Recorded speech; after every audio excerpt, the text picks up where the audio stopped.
Hello, it is story time.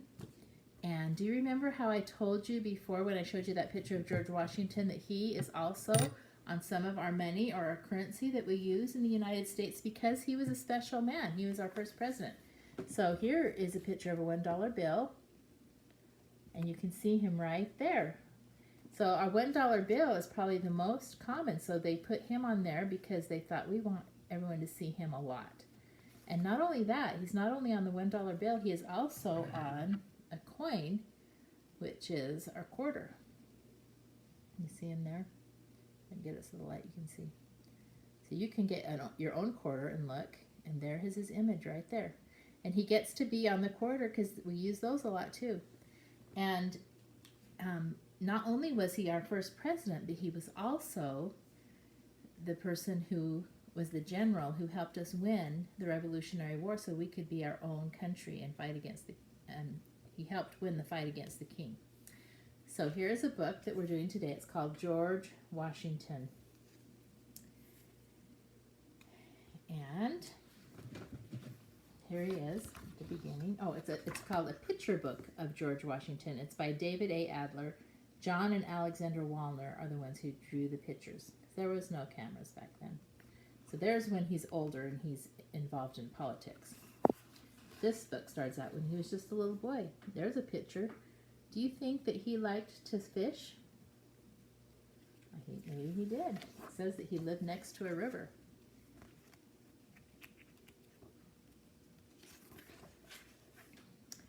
George Washington was born on February 22nd, 1732, in a simple Virginia farmhouse.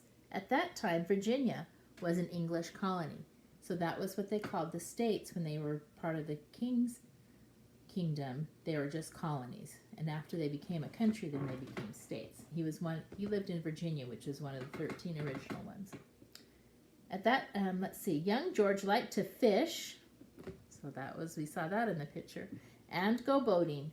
He watched ships that sailed past on the nearby river, but most of all, he liked to ride his horse. There he is, riding his horse.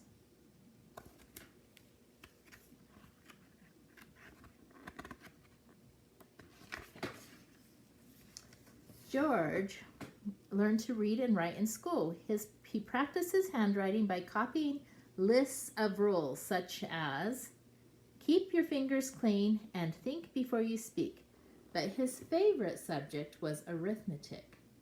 So do we have some of those rules in preschool about keeping our fingers clean? Yes, we use hand sanitizer, don't we? And look, here he is. Do you notice what's on his slate? He doesn't use paper because paper was really rare back then. He's writing numbers on his slate. That is what arithmetic is. It's math, or things that we do with numbers.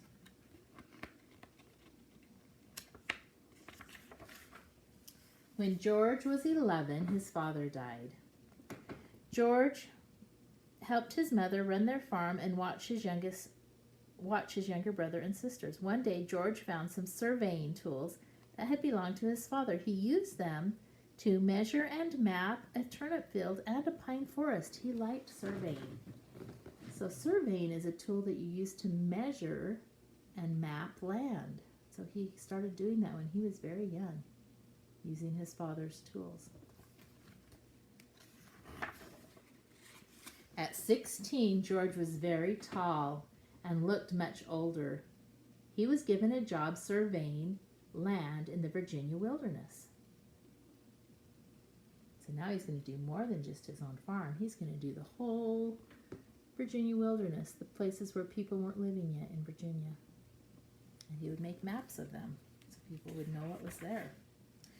In 1753, when George Washington was 21, he joined the Virginia Army. He rode to the Ohio Valley to warn the French to get off of English land. In 1754, the French and Indian War began.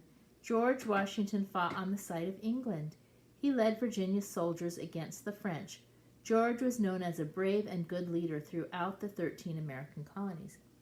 So do you remember when I told you that's why they made him the general? Because he had lots of experience already fighting the French and the Native Americans in this war. It came before the Revolutionary War.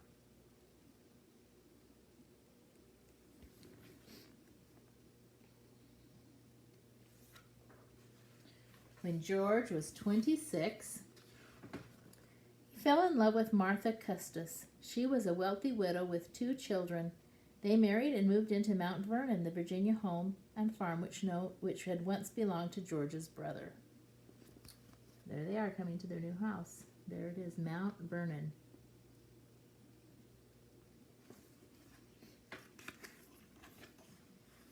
The English won their long war against the French, and King George III of England wanted the American colonies to help pay for the cost of the war. It was very expensive.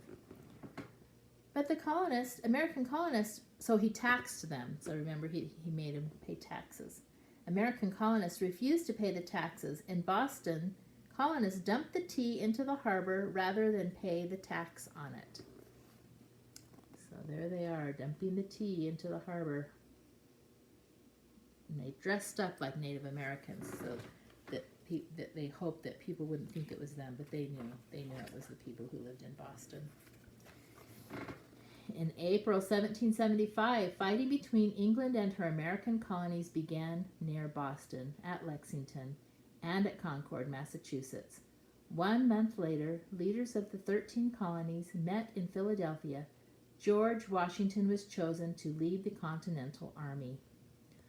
Often there were not enough uniforms, food, or blankets and guns for George Washington's soldiers. Here it is, winter, and look. They're kind of cold and hungry.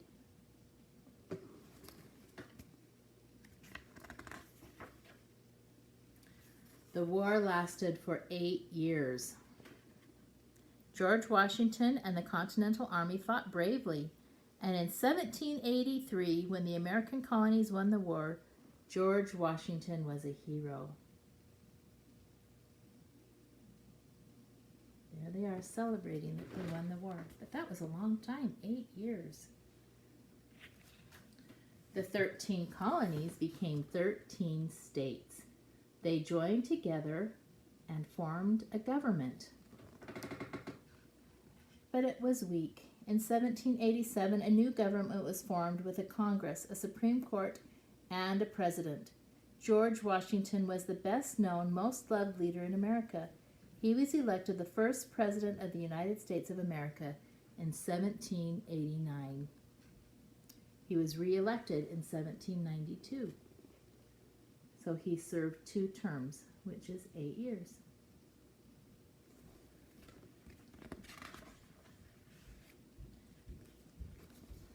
President George Washington signed treaties with the Indians, Spain, and England. There was a war in Europe, but George Washington kept the United States out of it. When some farmers in Pennsylvania refused to pay a tax on whiskey, George Washington sent soldiers to force the farmers to obey the law. People just don't like paying taxes, do they?